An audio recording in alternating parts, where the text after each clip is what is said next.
Over the next 2 to 3 decades, creative technology is going to be utterly transformed. Currently in its infancy, we have generative artificial intelligence, which can create rudimentary literature, visual art, design in many, many different media, videos and music. I want to stress that right now it is in its infancy, and it can already do things that utterly astound us. Between this year, 2025, and 2030, most of this will happen from a simple text prompt from an unskilled user.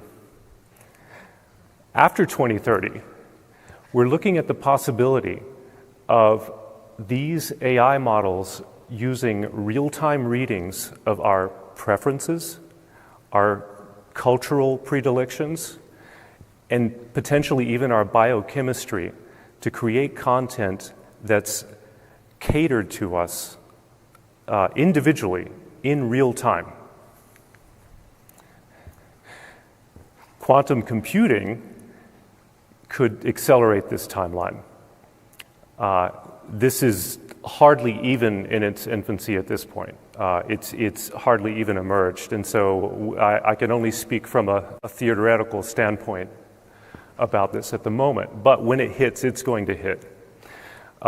It will accelerate the timeline that I was just talking about, and it will do this by providing exponentially more processing power than we've ever seen any machine be able to create.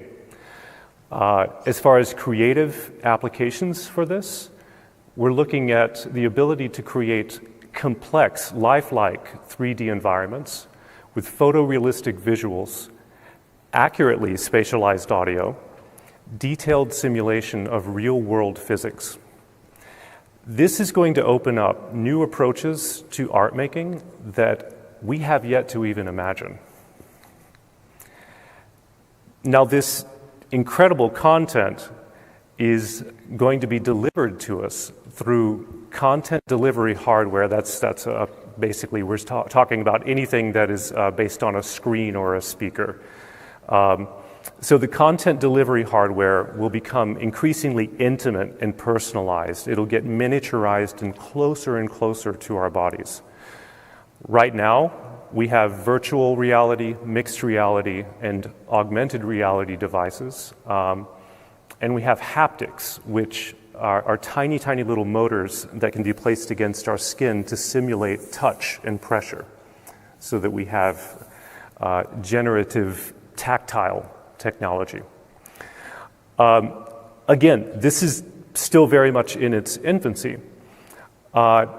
2040 and beyond, we're looking at the possibility of brain-to-computer interfaces, which are being developed now. We don't know what the timeline on this is going to be, because this is a very, very delicate thing. But the ways in which we interface with these technology could very likely, within the next few decades, become absolutely direct from our brain to the technology and back again. We might be consuming the technology from the machines directly from our brains and all of the sensory corridors that our brains provide. So what does this mean? This means that with each passing year, the modes of creative expression that we humans have relied upon to unleash emotions and explore experience will be increasingly taken over by technologies that are simply more creative and more skilled than we are. Scared yet? Yes. so I'm painting a very dark picture in many ways, right? But it's so important that we think about this right now. I won't talk about why I care yet. It's so important that we think about this right now because the ways in which we create are methods for us to get to know ourselves better. Anytime you do a creative act, you're coming closer to yourself. You're coming closer to the world within you and outside of you as you understand it. And so the capability to both create and to share these experiences that have been vital to our humanity for possibly 300,000 years since the beginning of our species. These methods may be taken from us, or at least disconnected from us in some way, by economic forces and technological forces. So, why do I care?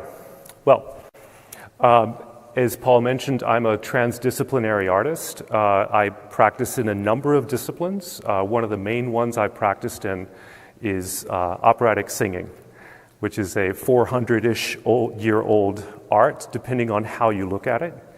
So I'll just walk you through my sort of career angles real quick. So I'm an opera singer. This is me singing at Teatro alla Scala, looking very much like an opera singer, by the way. I don't do that too often. I tend to specialize in contemporary music, so it's quite rare for me to be so opera-y, but that was one shot where I was looking so opera. And here I am outside of the Metropolitan Opera on the day of my Met debut. And somehow or other I ended up on the poster that season, so I'm looking up at myself. And I'm also a voice teacher, and I'm a professor of voice at National Theatre Institute at the Eugene O'Neill Center, and I teach privately as well. I'm also a voice researcher. Now, this is something that I was most active in when I worked with my mentor, who you see there. That's the beloved Richard Miller, who actually came here and gave a workshop several years ago. So he was my mentor, and I was his principal research assistant at the Otto Bischöpfli Vocal Arts Center at Oberlin Conservatory.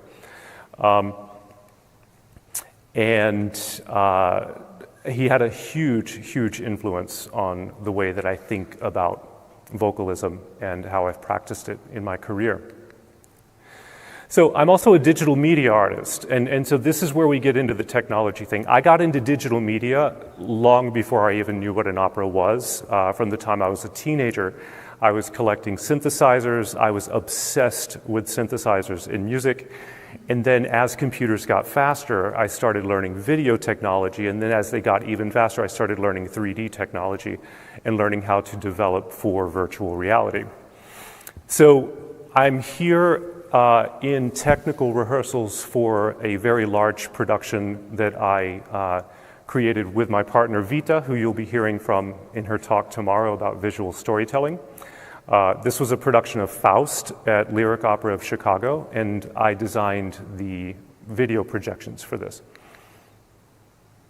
So here's a shot from Faust. Very large-scale work I like to do, and I like to work a lot with projection mapping, which is where you conformed the video onto the surfaces themselves rather than to put it on a screen. So spatial sound design. Here in, I guess, Brewster, you have one of the most state-of-the-art spatial sound mastering studios in the country. It's a Dolby Atmos mastering studio, and I'll be referring to that a little bit later. So this is me working on a project at National Sawdust, which is a relatively new state-of-the-art facility with a spatial sound system in Brooklyn. And this particular project, that's me there, mixing in the sound system. And this particular project was about the moral injuries of war that combat veterans face. I do photography. I work in 3D design, as I said, for virtual and mixed reality and augmented reality as well. Vita and I have a project coming up very soon in our residency at University of California, Davis, which is going to have to do with ecology, and it's actually going to use mixed reality. But this here is a production that Vita designed, and she designed sets and sets for it, and also directed it at Atlanta Opera. And it was the set for a double bill of La Boheme and the musical Rent, which are based on the same story, of course. So Atlanta Opera produced this, and I worked on the video design for this, but I also worked with the marketing department to create 3D renderings in a tool called Unreal Engine, which is something that you can use to create virtual reality environments. So I like technology. I'm also a stage director, and more recently, Vita and I have been working on immersive theater and art. This was very much in response to the pandemic, where so many of us had screen fatigue and so many of us wanted to be more in real space. And this is a theme that you're going to see recurring throughout the course of this talk. This was a project that we just finished developing. It's a large-scale immersive theater project about the experiences of refugees.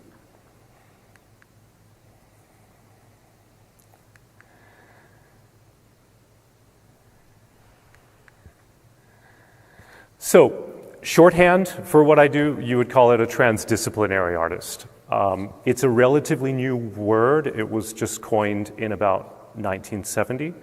I think it's very relevant to what Arts Empowering Life does. The community here has many, many, many transdisciplinary artists who use what could very much be considered a transdisciplinary process, where you have various types of disciplines that are joined together by larger concepts, larger creative concepts that are mastered and then channeled out to various types of technical skill.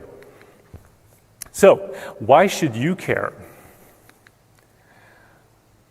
You should care because we are responsible for laying the cultural groundwork for generations of humans who will succeed us.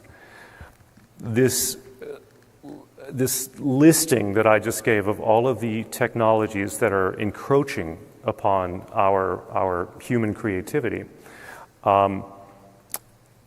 they have brought us to a real cultural inflection point. And the decisions we make now are going to have a huge impact. The types of art and art-making processes that we preserve now and promote now could be the ones that we have the opportunity to pass on to future generations. That's what I just said. So we're at a point in history where technology could disconnect us from the cultural practices that make us human. So how do we preserve our humanity in an era of accelerating technology? Well, here are three trends that I see happening in both the technological progress that has led us to this point and that I think will be accelerated in the coming decades. Dematerialization.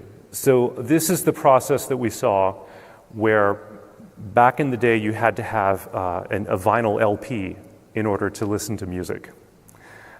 Let's go back earlier. Back in the day, you had to have musicians to listen to music, right? Okay, that's a lot of material, right?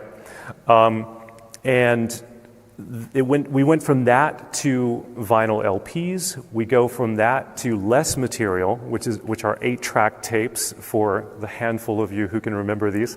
We go from that to something even smaller, the cassette tapes. We go from that to CDs, which take even less material.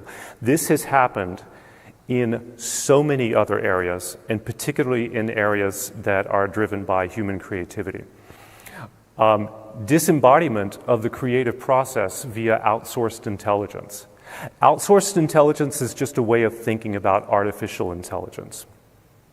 This is the process that we're experiencing right now with AI, is that we're taking what were in the past human tasks and we're outsourcing them to machines that can simply do it better and more efficiently. And in a capitalist economy, whatever is better, faster, or smarter wins, right? So, better, faster, or cheaper wins. So we're looking at this move towards outsourced intelligence, and it disembodies that creative process from us. This is not always a bad thing, but it's a powerful thing. And so we're at a point in history where we need to harness this power with intelligence and with love for future generations.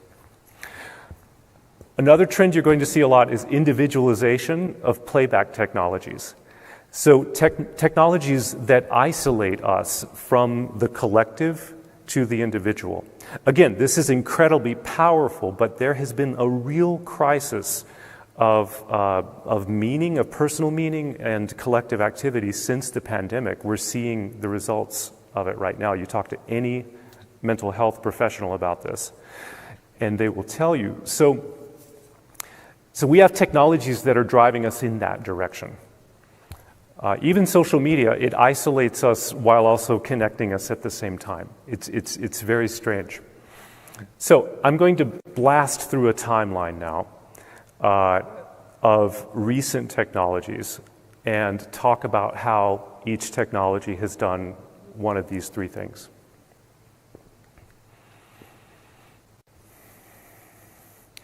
So in 1997, we saw a big moment of disembodiment when IBM's supercomputer Deep Blue defeated the chess champion Garry Kasparov. This was something that experts didn't believe was possible. Not all experts, but many experts didn't believe was possible at the time. From 1990 to 2010, we see a wave of dematerialization where, specifically in creative technology, where consumer PC processing speeds increased by 1,000-fold. It was very democratizing in many ways because it enabled music and video production tools to transition from professional studios to home computers. So this gave so many more people the ability to create their own music and have it be studio quality. And it dematerialized in the sense that it required much, much less material to make this happen. The equipment for a professional recording studio in, say, 1995 might have ran you $50,000 minimum for like a home recording studio. By 2010, we're talking 5 tops. 2000 to present. In 2000, Netflix launched its first streaming service. And so cloud services such as Netflix, Spotify, and for data, Dropbox, eliminated the need for physical media to deliver music and video. So by this point, we've gotten rid of the CDs altogether, and DVDs as well. 2012, all I can say is this was pretty awesome because a spatial sound technology called Dolby Atmos was introduced that enables sounds to move precisely in 3D space. Because of its expense and complexity, it was only available for movie theaters. So this was a collective experience, right? This was a way in which people could come together and sit in the dark and experience very lifelike 3D sound. So not a bad thing. 2016, we saw another move in the direction of disembodiment of creative processes when an AI model called AlphaGo defeated the world champion of the game Go. Now, up to this point, experts all over in computer science thought that this would not be possible. The game of Go is a very, very complex game, many orders of magnitude more complex than chess. So it was believed that some secret, mysterious element of human creativity was required in order to excel at this game. But by some process that also was rather mysterious, a computer was able to beat the world champion in this game in 2006. In 2019, we see more isolation. You could also, it's a half empty, half full thing because you could call it also individualization. But I think the individualization comes with isolation. And it's when the first mass-produced VR headset was released. VR headsets up to this point required mounting sensors in the corners of a room and then having a hookup to a quite expensive computer. I would say at the time they cost at least $1,300, $1,400. This was a $400 headset that anyone could buy at their local electronics retailer and put on and experience VR. In 2020, Dolby Atmos, the same spatial sound technology that had previously only been available in movie theaters, became available for Bluetooth earbuds. So again, we're seeing technology that it creates wondrous new possibilities, but it also isolates us from the collective and brings us deeper and deeper into ourselves. Also in 2020, we see another step in artificial intelligence that disembodies us from the creative process. This was a big one that not many people knew about necessarily if they weren't computer scientists, and it was OpenAI, who you may have heard of. OpenAI released their model called GPT-3. GPT-3 was a predecessor of ChatGPT, which we all know and love or not now. And, but this was the first widely available large language model to create human-like writing across various genres. It was very clunky. It got things wrong constantly, and it would sometimes just spout out nonsense. But it still did it in a way that had an element of mystery to it because of the machine learning process that it used to come to its results. In 2022, we basically got GPT-3 for images. This is when OpenAI's image model called DALL-E 2, named after Salvador Dali, and another one called Stable Diffusion. These demonstrated the ability to create high-quality images from text descriptions alone. So this top image you're seeing here, that literally was someone typing in an astronaut riding a white horse. And bam, it just generated the pixels. There we go. So you see where this is leading, right? So still images are made of just certain arrangements of pixels. These machines can arrange the pixels in very, very intelligent ways using a rather mysterious process, which I'm not going to get into for the scope of this talk. But the point is, still images, when you generate 24 of them per second and then play them in a sequence, becomes video. Pixels, when you plot them into 3 dimensions and then animate them and add physics operations to them, become VR. So this is all delivered to us through screens, and it's just a matter of processing speed to get us from simple things, simple images that we're seeing on screens to lifelike 3D experiences.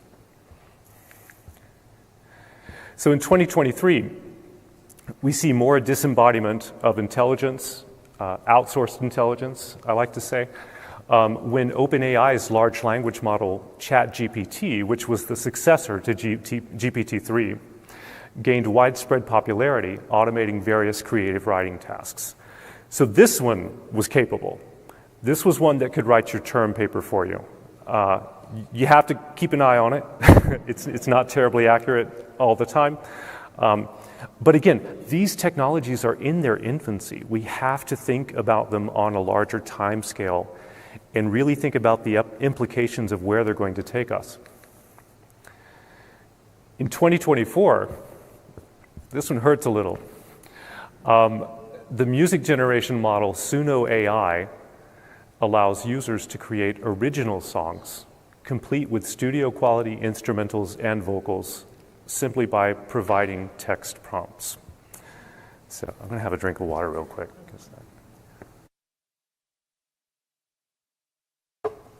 Now, I wasn't very impressed with this, honestly. But again, these technologies are very much in their infancy.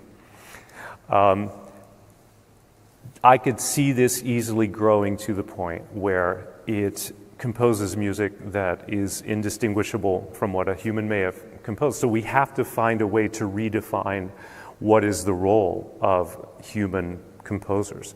What is the role of human music producers and humans who want to record music to be delivered to other humans through speakers? Also in 2024, a company that creates generative AI models for video called Runway ML, they released their Gen 2 version, which could successfully create video content from text and image prompts, meaning when you upload an image, it can create video from the still image. And this enabled users to produce rudimentary video edits and effects without video editing skills.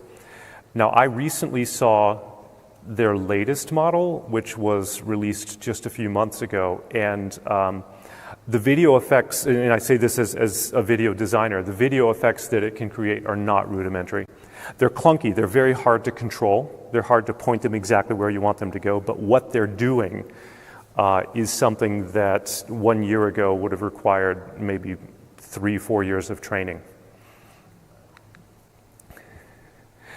So, totally projecting here, we have no idea what's going to happen. Let's hope and pray that good things happen and we move forward into a stable and progressive society. But just looking on the technology timeline,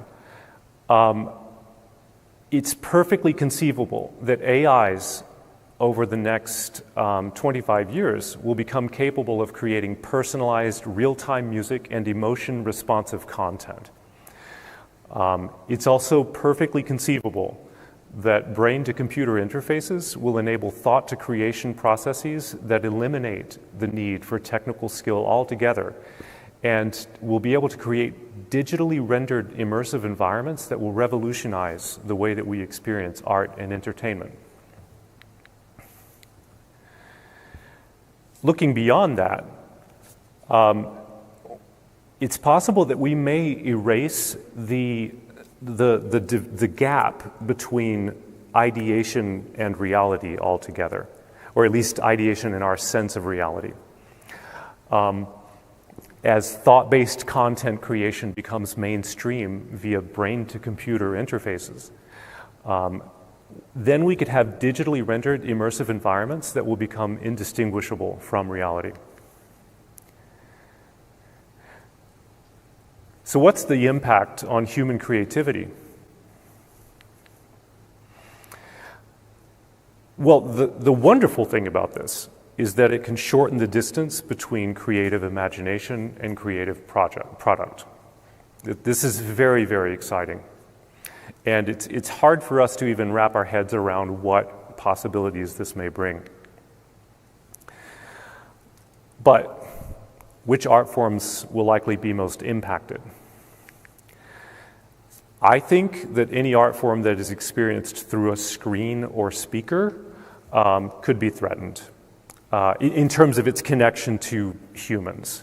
Who knows, maybe our culture itself will steer us in the direction of keeping humans in control of these. Of course, the transition will involve humans partnering with AI to streamline the process. And this is happening at a very, very quick rate of speed right now.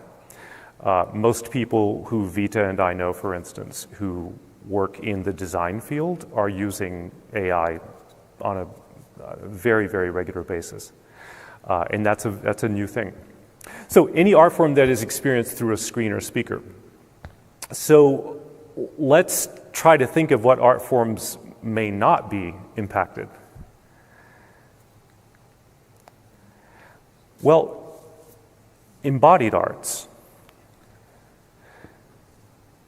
So anything that involves real-time coordination and a high level of skill that comes from years and years of training. And our cultural inheritance has brought us many, many of those. And we need to start making very sharp decisions about which ones we want to preserve and bring into the future. So dance, live theater, performance art, live music making of any kind. And then, of course, the handmade arts, painting, sculpture, textiles, etc. Oh, wait, I wasn't supposed to show you that one there. Anything else anyone can think of? What's another embodied art that maybe I missed? The invisible instrument.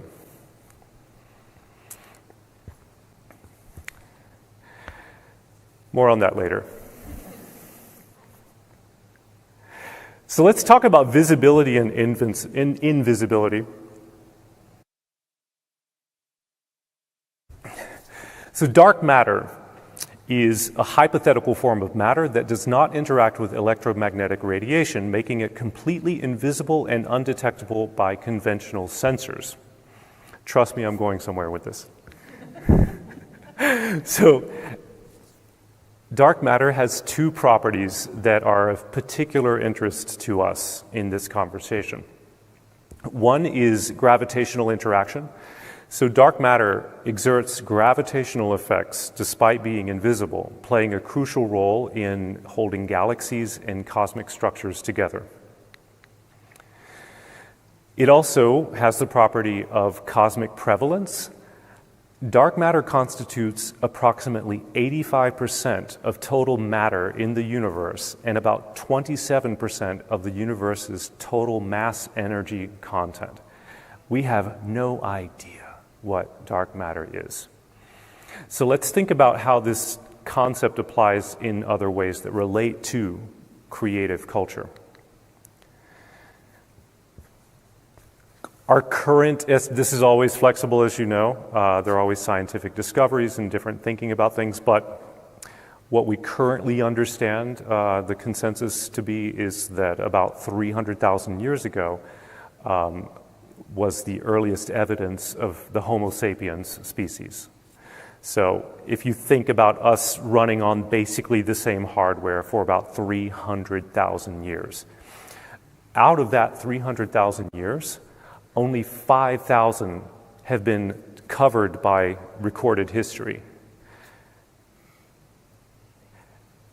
And as we know, being covered by recorded history means hardly a thing, because the only things that we have records of are things that survived. Number one, the only things generally that were recorded were things that happened in the higher echelons of civilizational power structures.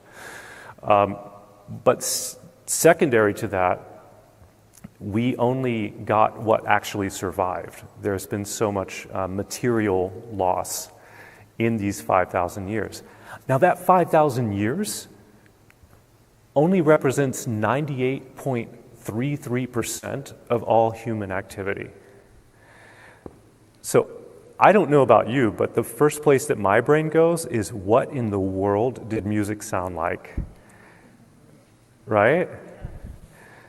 So I don't have it on here, so I might get the date wrong, but I think the first record of recorded music is from 1200 BC. Does anyone know this offhand? It was called the Hurrian hymn. It was found in modern-day Syria, and it was part of the Hurrian, Hurrian civilization. They existed alongside the Phoenicians and I believe the Babylonians. It's in cuneiform. So that's the first record we have of written music. And then there's just a giant black hole in the history of recorded music until just spotty bits from Asia and Greece. And then the Western classical music tradition as we currently know it basically started around, anyone know that one? Pope Gregory? Oh, somebody around here knows Pope Gregory, right? Okay. So basically from Pope Gregory on. And that's the traditional musical canon we're typically taught in conservatory. So, So think about all of the music that has happened. Think about all of the singing that has happened. Think about all of the people who have trained one another to sing in the absence of any recording technology, in the absence of writing. And so when you hear someone sing today, think about the legacy that may lead to them of one human teaching another human to sing. And we're going to get back to that a bit more. So I've had the very good fortune of meeting a Harvard astrophysicist and having a few conversations with her. Her name is Lisa Randall. And she wrote an amazing book called Dark Matter and the Dinosaurs, in which she describes what dark matter is and all of the implications on both our understanding of the cosmos and our understanding of ourselves. So this is a quote from the book that I really liked. Even though it is unseen and unfelt, dark matter played a pivotal role in forming the universe's structure. Dark matter can be compared to the underappreciated rank and file of society. Even when invisible to the elite decision makers, the many workers who built pyramids or highways or assembled electronics were crucial to the development of their civilizations. Like other unnoticed populations in our midst, dark matter was essential to our world. So let's think about cultural dark matter. Think about how dark matter is something that is very much made of, it very much constitutes the fabric of the universe itself. And think about how the cultural dark matter that has happened within our species informs everything that we do today, and informs all of the creativity that we practice in this day. And so let's think about lost arts. Like, what art forms have been lost in this dark matter? Now, I know you all have had a fresco artist here recently, right? Okay. So forgive me, I might be a little inaccurate on that being a lost art. It's not a totally lost art, but what we can say for sure is that the amount of people who are practicing these things at a high level of skill and passing on the knowledge is dwindling. And so we have very, very little to go on. So traditional calligraphy, scrimshaw, old world ceramics.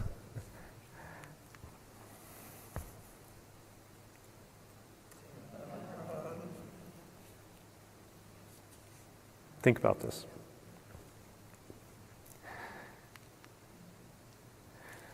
So, singing without a microphone in a world that is permeated with screens and speakers, in a world in which vocal technique itself, as it's generally taught, has completely adapted to the presence of a microphone. Singing without a microphone is this utterly bizarre, rare, fragile thing. And it's primarily practiced within one surviving art form, which is classical music, and specifically opera.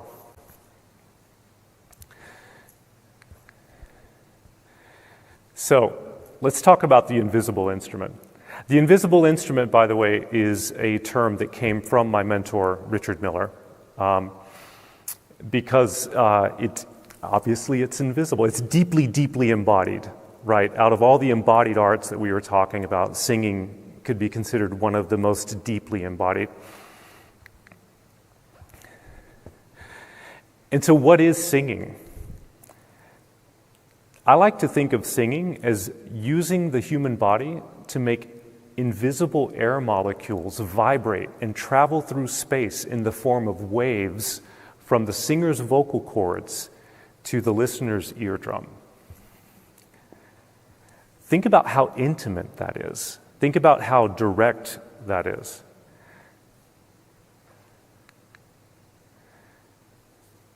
It's deeply embodied and it's completely invisible. So what are these waves all about that we're talking about? So we're vibrating molecules in the form of waves. So the waves are created in patterns that somehow mysteriously transmit human experience. And at the end of the day, what music is, it's so hard to make some sort of logical sense out of why we have music. But it has this mysterious ability to transmit human emotion and human experience, really, in so many ways. And it works on us on such a deeply subconscious level. And the ways in which we're impacted by music are very much informed by the cultural dark matter that we've inherited. So let's talk about the vocal instrument. So this is how soup is made, basically. So vocal technicians like myself, we like to think of the voice in three parts. There's the motor, the phonator, and the resonator. So essentially the motor is the breath apparatus. So it's all of these muscles here in the abdomen which act to control the movement of the diaphragm, which the diaphragm is right here. It's this little, well, it's not little, it's actually massive, but it's a massive umbrella-shaped muscle that sits just over the viscera and is right under the lungs, and it can descend or ascend about 1.5 inches to control the breath pressure at the level of the lungs. The lungs themselves have no muscles in them. They're only surrounded by various types of musculature around them and our rib cage, and then, of course, controlled by the diaphragm.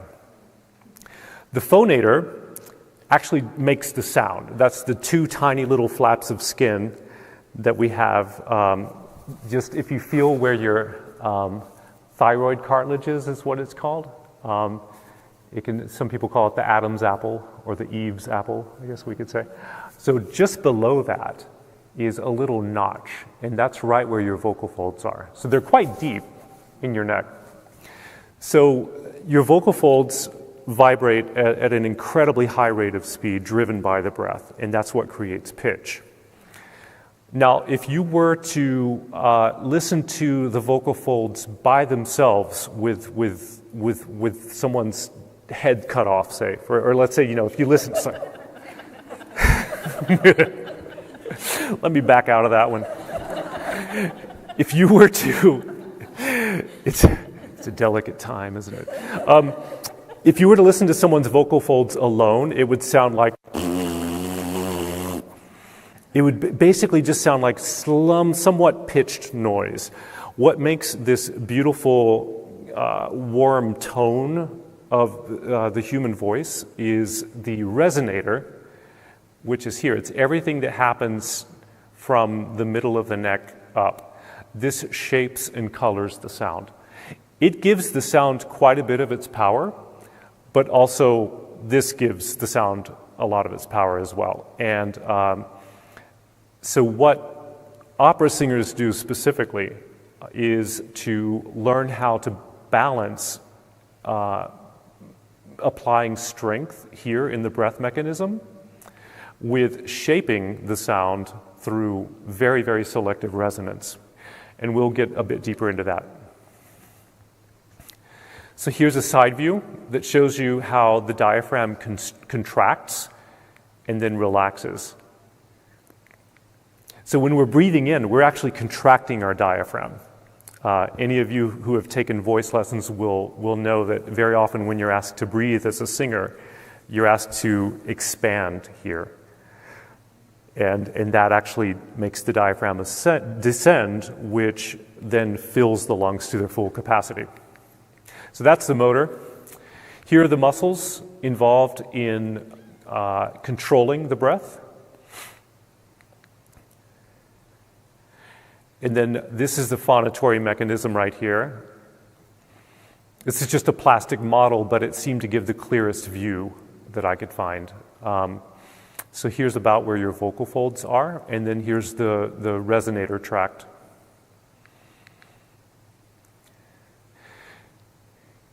So the larynx, which contains the vocal folds, that's shielded by your thyroid cartilage here in front. it evolved primarily as a survival mechanism. It evolved in order to keep food from going down into our lungs. So this is why whenever you choke on something, whenever something goes down the wrong pipe, if you want to feel what your singing muscles are, feel feel the ones that are activating when you're choking on something. It's because they will react automatically with full power. So it's really amazing to think, isn't it, that singing is something that we do with this part of our anatomy that was actually designed to keep us alive. So here's a rear view of the phonator, of the vocal folds. So these are the vocal folds right here. These are some fun things here. They're called false vocal folds. I won't get into it too much, but people who have a vocal condition called diplophonia, which is what Louis Armstrong had, they learn to use both their true vocal folds and their false folds in order to make sound, which is why the tone is not pure. So here is a set of female vocal folds. Laryngoscopy is something that is very difficult to do on opera singers because it involves getting a camera quite deep into the neck, and it's very hard for opera singers to sing properly in that way. So I'm going to show you first a very, very clear shot of the vocal folds in action, but just speaking and singing very, very lightly, and then we'll move on to one of a proper opera singer singing. So this is a top view looking from probably about this point in the neck.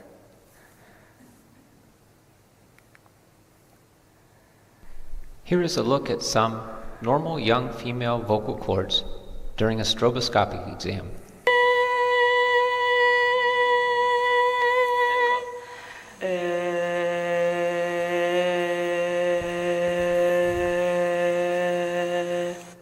So did you notice on the higher note, the vocal folds were longer, and on the lower note, they were shorter? So this is what happens. And the reason why this happens is that if you've ever taken a balloon and let the air out of it, you would notice that when you stretch the neck longer, it gets a higher pitch, and when it's shorter, it's a lower pitch. So it's like that, right? And I just did the same thing with my lips, actually. And so the reason why that is that when you increase tension on the vocal folds, they vibrate more quickly. So you may be familiar with the concept of pitch in terms of hertz. So for instance, A440 that's the A just below middle C on the piano, and that's the string of the piano is vibrating at 440 times per second. So it's the same with the vocal folds. So when a vocal instrument is singing at that note, A440, the vocal folds are actually vibrating 440 times per second. A soprano high C is like 1056, something like that. And that's when they've stretched further and they're vibrating over 1,000 times per second. So now we're going to look at an opera singer. Now you have to use a different type of stroboscope for this. Some singers are very talented and they can use the first type, but those videos are hard to find. But this is a flexible laryngoscope which can go a bit further down and not bother the singer so much. I've done several voice research protocols singing with these. So from my grad school days, I actually learned to sing with these in my neck. I don't have any of those videos, though.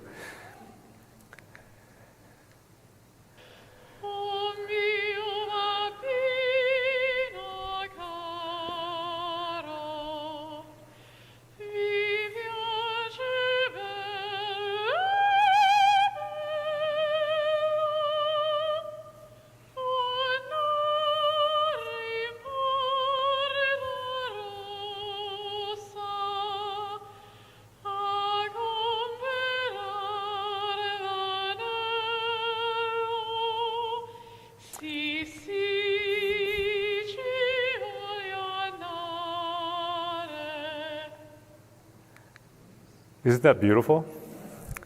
So, did you notice that the entire instrument was moving up and down? So that's vibrato. And there's a reason why opera singers sing with vibrato. And it's not just opera singers, obviously. It's singers in all types of styles. But it's something that you probably would have found more of in the pre-recording era. Because anytime you need to get more volume from your voice, anytime you need to self-amplify, you have to relax the vocal instrument. Because when you tense it, you lose volume, you lose sound, right? And so the big trick of singing, like I could save you 20 years of vocal lessons if you just get this one idea down. The big trick of singing is being able to apply strength to the breath mechanism while at the same time proportionately relaxing your larynx.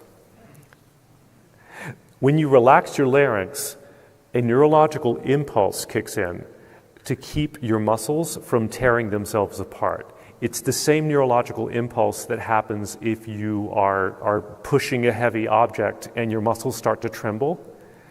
That's the exact same frequency at which your vibrato happens. It works like anti-lock brakes on a car. It's applying power to the muscle and then releasing, applying a release, apply, release, very, very quickly to keep it from tearing itself up. So that was vibrato. So here's the third part of the vocal instrument, the resonator. And so this is utterly fascinating. Much like on a trumpet, the horn and the tubing, all of this shapes the sound and gives it its power and its resonance. It does it by, we'll watch a video on this in a little bit, but it does it by selecting out certain harmonics of the sound and emphasizing others.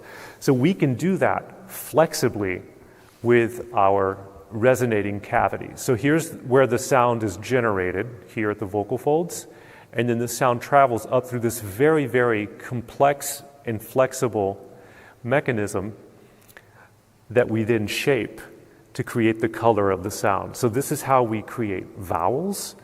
This is how we create a head resonance or a chest resonance. And this is where so much of the magic happens.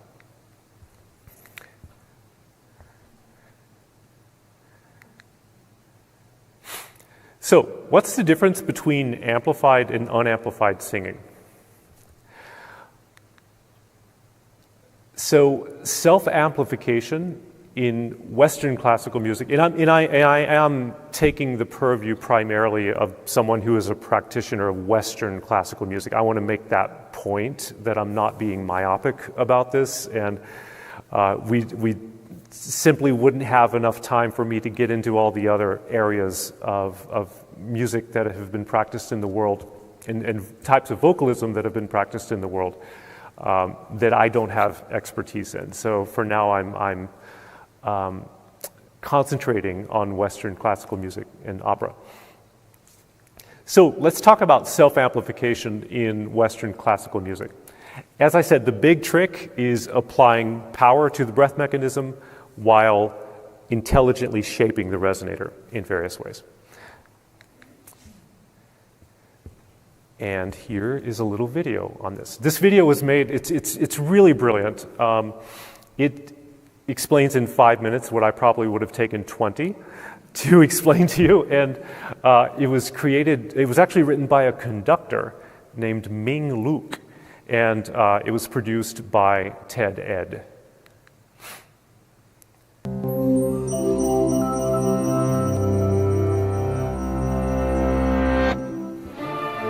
Gripped with vengeful passion, the Queen of the Night tears across the stage. She begins to sing her titular aria, one of the most famous sections from Mozart's beloved opera, The Magic Flute. The orchestra fills the hall with music, but the Queen's voice soars above the instruments. Its melody rings out across thousands of patrons, reaching seats 40 meters away, all without any assistance from a microphone. How is it possible that this single voice can be heard so clearly above the strains of dozens of instruments? The answer lies in the physics of the human voice, and the carefully honed technique of an expert opera singer. All the music in this opera house originates from the vibrations created by instruments, whether it's the strings of a violin or the vocal folds of a performer. These vibrations send waves into the air, which our brains interpret as sound. The frequency of these vibrations, specifically the number of waves per second, is how our brains determine the pitch of a single note. But in fact, every note we hear is actually a combination of multiple vibrations. Imagine a guitar string vibrating at its lowest frequency. This is called the fundamental, and this low pitch is what our ears mostly use to identify a note. But this lowest vibration So this fundamental frequency is what's produced by the vocal folds themselves. It's the secondary frequencies that he's about to talk about, the harmonics, which are created by shaping the vocal tract. Additional frequencies called overtones, which layer on top of the fundamental. These overtones break down into specific frequencies called harmonics or partials, and manipulating them is how opera singers work their magic. Every note has a set of frequencies that comprise its harmonic series. The first partial vibrates at twice the frequency of the fundamental. The next partial is 3 times the fundamental's frequency, and so on. Virtually all acoustic instruments produce harmonic series, but each instrument's shape and material changes the balance of its harmonics. For example, a flute emphasizes the first few partials. But in a clarinet's lowest register, the odd-numbered partials resonate most strongly. The strength of various partials is part of what gives each instrument its unique sonic signature. It also affects an instrument's ability to stand out in a crowd, because our ears are more strongly attuned to some frequencies than others. This is the key to an opera singer's power of projection. So I just wanted to say quickly, so what classical composers, and really all composers in the pre-amplification era have done, has been to understand the acoustic properties of these instruments well enough to combine them in ways that would make a full spectrum of sound. And designers of spaces like this would do the same with the ways in which sound reflects. So they would understand how sound is spatialized and how it is reflected. So this is the equivalent of what someone who works in amplified music or studio music would do with a mixing board by EQing and changing levels on different things. Operatic soprano, the highest of the 4 standard voice parts, can produce notes with fundamental frequencies ranging from 250 to 1,500 vibrations per second. Human ears are most sensitive to frequencies between 2,000 and 5,000 vibrations per second. So if the singer can bring out the partials in this range, she can target a sensory sweet spot where she's most likely to be heard. So that's the key right there to self-amplification. It's all about using this amazingly complex and beautiful instrument to emphasize that area of acoustic energy between, he said between 2,000 and 5,000. You can actually narrow it down to closer to between 2,400 and 3,000. And this is what voice researchers and voice technicians call the singer's formant, F-O-R-M-A-N-T. Higher partials are also advantageous because there's less competition from the orchestra, whose overtones are weaker at those frequencies. The result of emphasizing these partials is a distinctive ringing timbre called a singer's squillo. Opera That's the old singers Italian work word for it. to create their squillo. They can produce higher frequencies by modifying the shape and tension in their vocal folds and vocal tract. And by shifting the position of their tongues and lips, they accentuate some overtones while dampening others. Singers also increase their range of partials with vibrato, a musical effect in which a note slightly oscillates in pitch. This creates a fuller sound that rings out over the instrument's comparatively narrow vibratos. Once they have the right partials, they employ other techniques to boost their volume. Singers expand their lung capacity and perfect their posture for consistent, controlled airflow. The concert hall helps as well, with rigid surfaces that reflect sound waves towards the audience. All singers take advantage of these techniques, but different vocal signatures demand different physical preparation. A Wagnerian singer needs to build up stamina to power through the composer's 4-hour epics, while bel canto singers require versatile vocal folds to vault through acrobatic arias. Biology also sets some limits. Not every technique is feasible for every set of muscles, and voices change as singers age. But whether in an opera hall or a shower stall, these techniques can turn unamplified voices into thundering musical masterpieces. Guitar masters are capable. So, I can't wait to hear your thoughts and feelings about this when we get into the Q&A. I want to say a note about the aging thing that he said. The larynx is the last organ in the body to finish maturing. So our voices actually get better and stronger as we age, generally. There's a certain point, and it's different for every individual, but there's a certain point at which cartilage begins to calcify, and it changes the nature of how our larynx behaves. You can still use technique to power through this and to adapt your singing ability to the changes that are happening. But many professional opera singers don't really peak biologically until their 40s or 50s. Some earlier, some a bit later.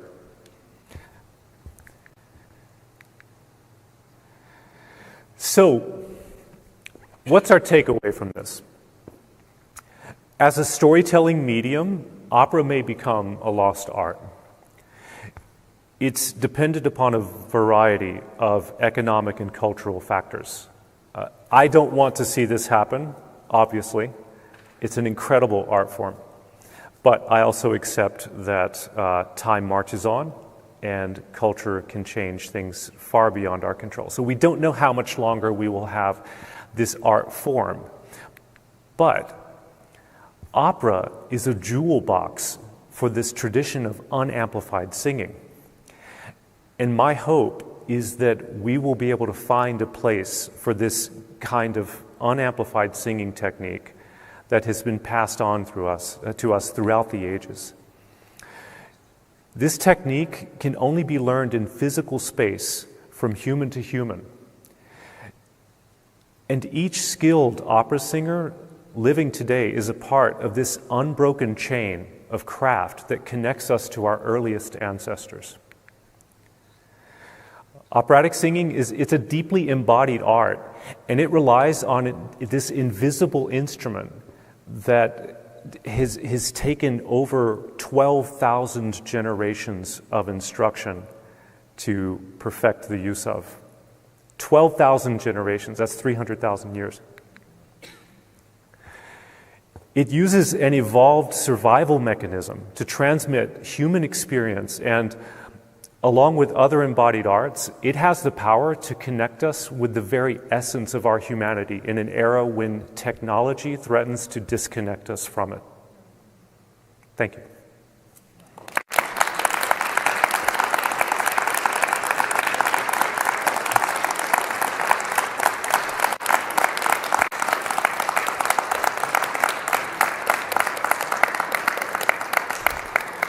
So I would love to hear from you.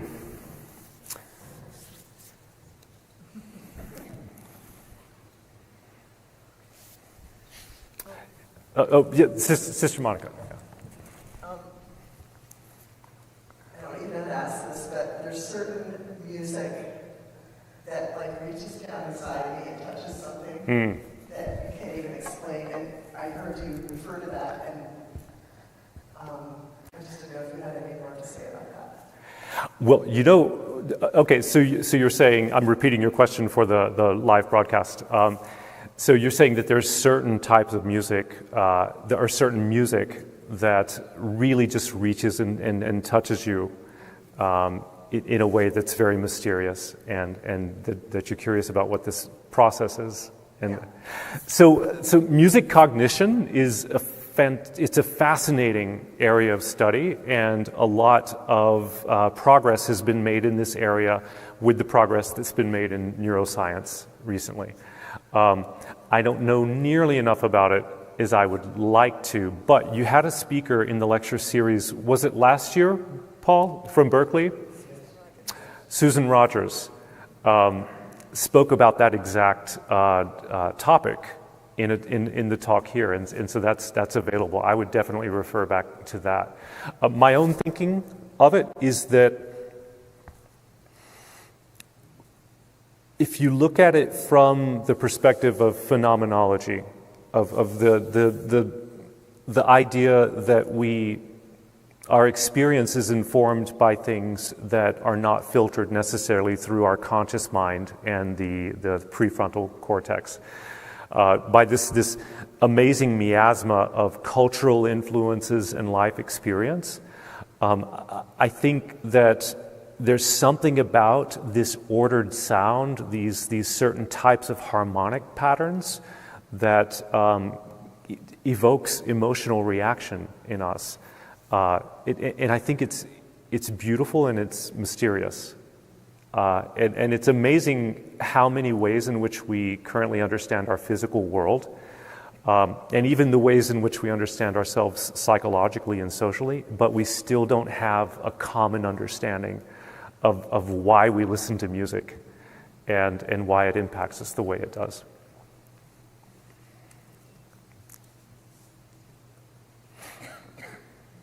I was just thinking about how you can tell a difference when somebody sings, whether it's a group or one person, when their heart is in it.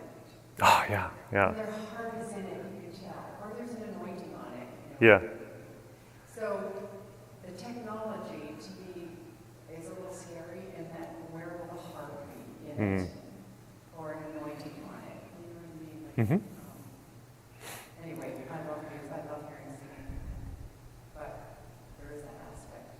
Yeah, so it's interesting because in a way I think it's related to your question, and the question is, if creative activity is going to be so taken over by technology. Well, you were saying, first of all, that when someone sings, you can very often tell, you can get a sense of whether or not their heart is in it. And how can creative technology replicate that? I personally think that creative technology will eventually get to the point where it can simply push our buttons.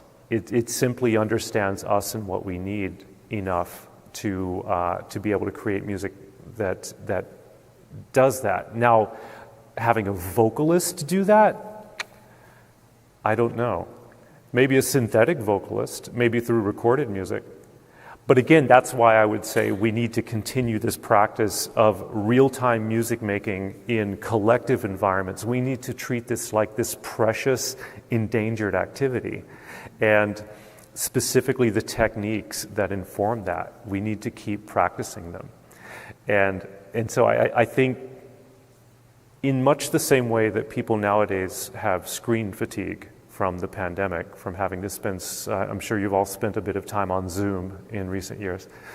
In much the same way that screen fatigue became a real thing, and many people have really, found themselves drawn towards collective experience, I think we are going to find ourselves drawn towards embodied art forms. And I think we are going to get better at telling what is really heartfelt and what is not. I think we're going to be zeroing in on a sharper definition of what makes us human and what the nature of human consciousness is.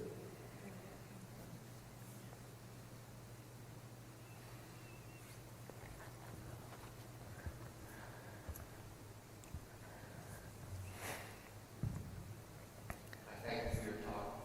I'm thinking very much about art, visual arts.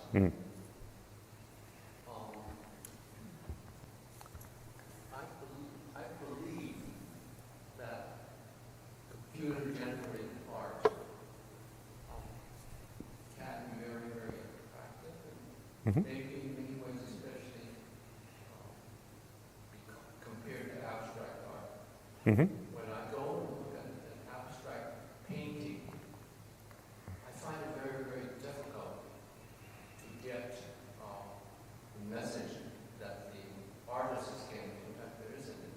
Mm-hmm. I bring in whatever I see from it. Mm. So from that point of view, I believe that computerized art can do that. What I'm trying to grapple with is what is possibilities of visual art, because it certainly cannot touch the human spirit the way that some art forms can. And I'm not sure why some art forms do that and others don't. I'm actually quite find it very difficult to articulate how an abstract painting really strikes me. Sometimes I'll see an abstract painting and I really like it, and it says something to me, but I'm not sure that's a message that the artist necessarily produced. Now, figurative art, well, that's something totally different.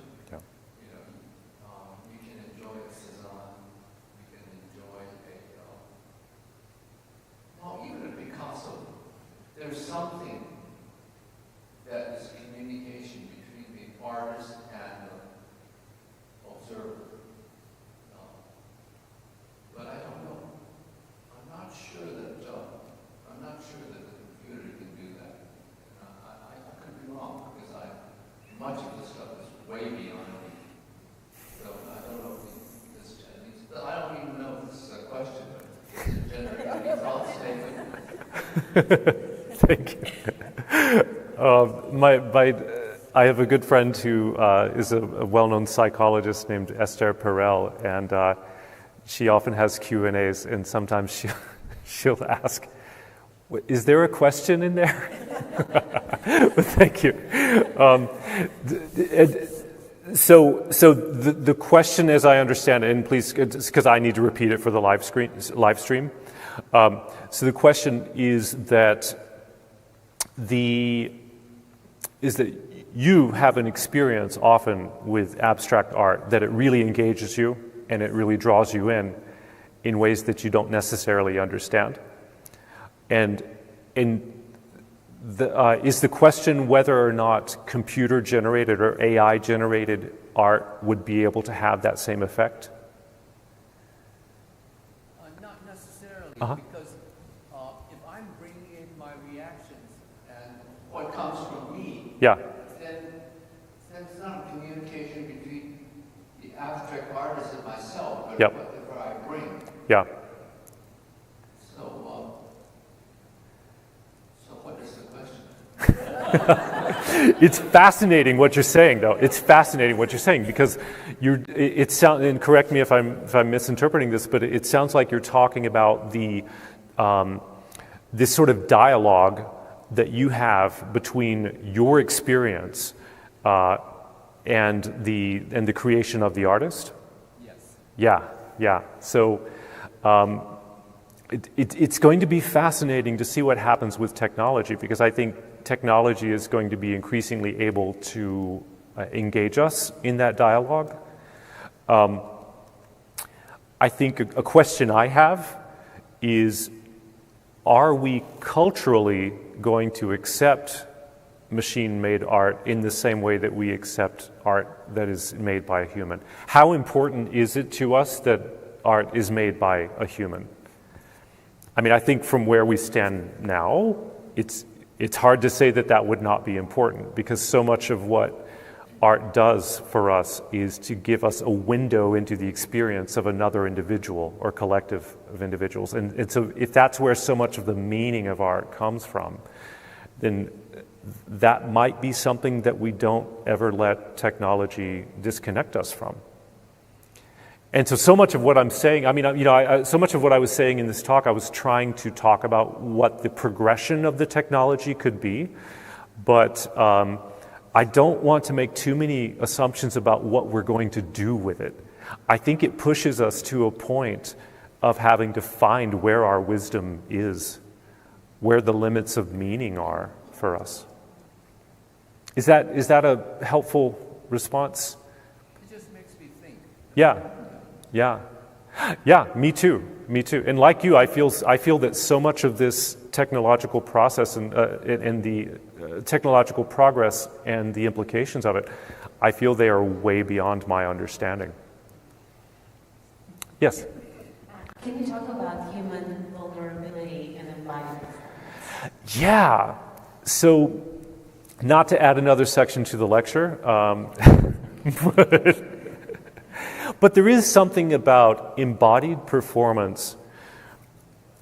Number one, it requires a high level of skill. Number two, it's highly rehearsed, so its failure rate, I guess there's a word for this in engineering, I believe. It's like the ratio, like the probability of it failing is very, very high, right? And so there's something about the real-time urgency of watching someone perform like a highly coordinated feat of beauty that enforces the idea of how delicate we are and how vulnerable and fragile we are, and how we're able to take this relatively vulnerable and fragile apparatus and create something of exquisite beauty out of it, and something that conveys meaning. So I think this is something that you can only get from embodied arts. And the fact that singing is so deeply embodied, and the fact that it's completely invisible. The mechanisms that create the sound are hidden, right? And the mechanisms that take in the sound are hidden too. When these waves hit, these air molecules hit our tympanic membranes, our eardrums, it's so delicate, this process, yet it can spur us on to incredibly substantial actions by the way it affects us emotionally and psychologically.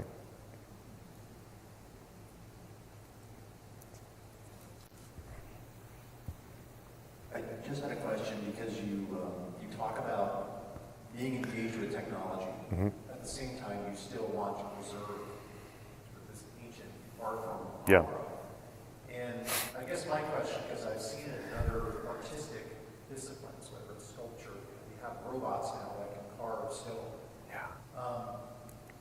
Do you feel like as you're pushing into technology, you're working against yourself? Trying to preserve these older forms of music? Because that seems to be the challenge. Yeah.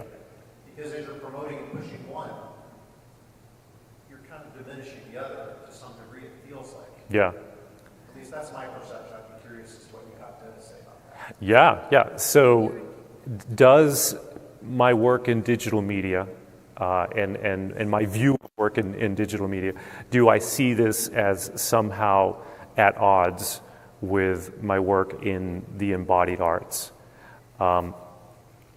And I would say what we need to do now is to start very quickly exploring new ways to use technology in companionship with the embodied arts. So, and I'm so glad you asked this question. That's actually part 2 of this talk, whenever that happens. But it's about how do we preserve our humanity in creative activity in this world where creative activity is being increasingly taken over by technology. And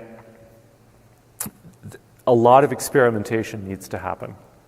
Particularly in the area, if we're talking about Western classical music and opera, particularly in that area, because it involves so much time and resource investment to create a classical musician. If the economic incentives for this disappear, if the economic structures in which that support this disappear, then we might see a very rapid decline of the practice of the arts themselves. And so I think it's really important right now that university programs, university voice and opera programs, for instance, any institution that has the resources to experiment, to begin experimenting with different ways that this can be used, and in ways that actually are meaningful to audiences as well, because there are always the sort of avant-garde experimental types who are pushing the boundaries, and I'm thankful for them, and I'm thankful for that type of activity, but we also need to find ways to preserve these embodied arts that are not in the fringes of the cultural world. Because I really think that as technology progresses, these are going to get pushed to the fringes, but then as technology progresses more, I think they might come back into the center. I think they might be more valuable than we ever imagined, but it might take a decade or two. Does that? Yeah. So, can you shout? Richard Miller's studio and what you do. I was curious to know, is there ever, or has there ever been something for string instruments? Because I know that's the closest to the vocal music. So I just was curious while we were talking. I've seen the studio. It's fascinating. Yeah. I've seen the singers just be so excited about recording that they have and then their performance later, knowing that they could use the studio for doing the performance that they really wanted Yeah. to do from their heart. So the authenticity of it was really exciting to see. Mm-hmm. But I just thought about string instruments. Is that anything that is been thought about for the studio type of work? So the question is, has any of the type of work in Richard Miller's as work similar to what was done in Richard Miller's Vocal Arts Laboratory, or we called it the Vocal Arts Center, has that type of work been done for string instruments? I don't know. But do you have me? Is the mic good? Okay, great, thanks. Sorry, I lost my mic for a moment. So has that been done for string instruments? I don't know, but I do think that one of the main tools that we used in the Vocal Arts Center was spectrography. And a spectrograph is where you can actually see the fundamental frequency of the sound and then see all of the partials above it. And so I think that I don't know enough about string playing to speak as an expert on this, so please forgive me if I say something that's just completely... But you would be able to definitely look at things like phrasing, vibrato, the intensity of sound, and I think to some degree the color of sound by playing the string instrument in real time with spectrography. The amazing thing about spectrography is that you can see your vibrato, and you can see exactly how even it is. You can see what the shape of it is. Some vibratos have a bit of a notch to them. Some have more of a sine wave to them. So I think that's possible. So, thank you all so much. Thank you for your questions. I really enjoyed this. Thank you.